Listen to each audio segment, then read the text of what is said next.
Plastic, electronic বর্জ্য আর আবর্জনার পাহাড়ে দূষিত বিশ্ব যখন টেকসই বিকল্পের খোঁজে, তখন উগান্ডার তরুণ গডফ্রে সেনগঞ্জি দেখিয়ে দিলেন কিভাবে আবর্জনাও হতে পারে সম্পদ। ফেলে দেওয়া ডিমের খোসা ও সিমেন্ট দিয়ে তৈরি করেছেন শক্তিশালী টাইলস। টাইলসের মূল উপাদান ডিমের খোসা হওয়ায় দামে যেমন কম, তেমনি সবার নজরও কাড়ছে এটি।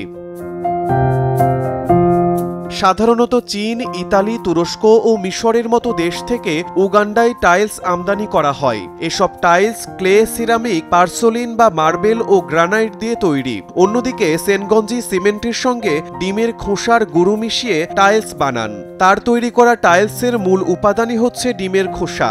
আমদানি করা টাইলসের তুলনায় সেনগঞ্জির তৈরি করা টাইলস হালকা এবং শক্তিশালী, আবার দামেও কম। মাকেরেরে বিশ্ববিদ্যালয়ে সায়েন্স অ্যান্ড কনস্ট্রাকশন ম্যানেজমেন্ট বিষয়ে স্নাতক করেছেন ৩১ বছর বয়সী সেনগঞ্জি। উগান্ডার রাজধানী কাম্পালার একটি শহরতলি কিটিজিতে এই টাইলস তৈরির কারখানা বানিয়েছেন তিনি। সস্তায় এমন টেকসই টাইলস পেয়ে খুশি স্থানীয়রাও।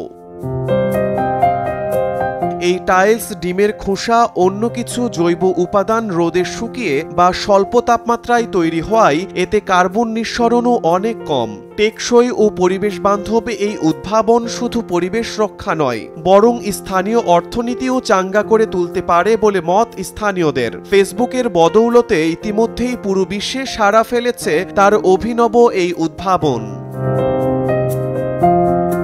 শিমুল হোসেন, সময় সংবাদ।